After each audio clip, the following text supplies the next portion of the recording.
আজ 24 আগস্ট 2024 খ্রিস্টাব্দ সর্বশেষ প্রাপ্ত তথ্য অনুযায়ী বর্তমানে দেশের পূর্বাঞ্চলীয় 6টি প্রধান নদীর 9টি পয়েন্টে পানি বিপদসীমার উপর দিয়ে প্রবাহিত হচ্ছে। তবে সবগুলো পয়েন্টে পানি গত 24 ঘন্টায় হ্রাস পেয়েছে।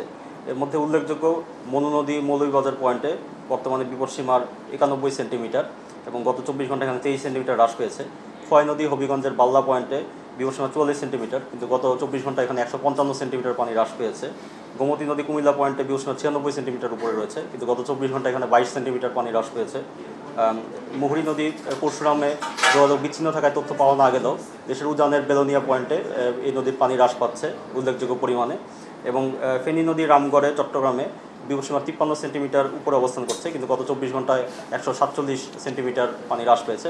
এছাড়াও গত 24 ঘন্টায় খোয়াই নদী হবিগঞ্জ পয়েন্টে, মনু নদী মনু রেলওয়ে ব্রিজ পয়েন্টে এবং হালদা নদী নারায়ণ পয়েন্টে বিপদসীমার নিচে নেমে এসেছে।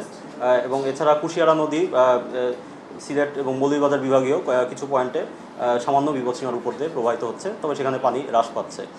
তো আমরা দেখতে পাচ্ছি যে গত 24 ঘন্টায় দেশের উজানে অর্থাৎ ত্রিপুরা অঞ্চলে তেমন উল্লেখযোগ্য ভারী বৃষ্টিপাত পরিলক্ষিত হয়নি এবং গত 48 ঘন্টাতেও তেমন উল্লেখযোগ্য ভারী বৃষ্টিপাত পরিলক্ষিত হয়নি।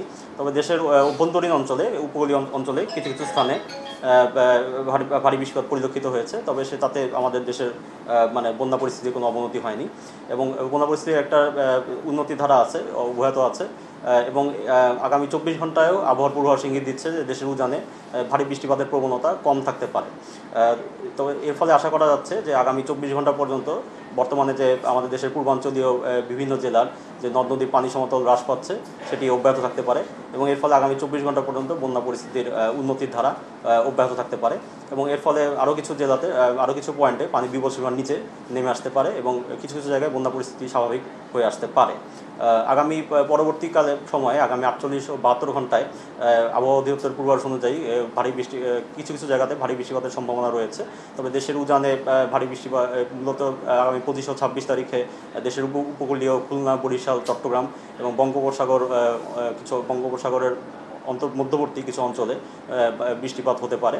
তবে মূলত দেশের উজানে তার তীব্রতা তুলনামূলক কম থাকতে পারে। তাই এই সময়ে পানি হ্রাসের প্রবণতা কিছুটা কম বা স্থিতিশীল থাকতে পারে। তবে বন্যা পরিস্থিতির সামগ্রিক যে উন্নতি হচ্ছে সেটি অব্যাহত থাকতে পারে এবং আপাতত আমরা আশা করছি যে বন্যা পরিস্থিতির উন্নতি হবে। অন্তত আগামী 24 ঘন্টায় আমাদের বন্যা পরিস্থিতি আমরা উন্নতি চিত্র দেখতে পাবো।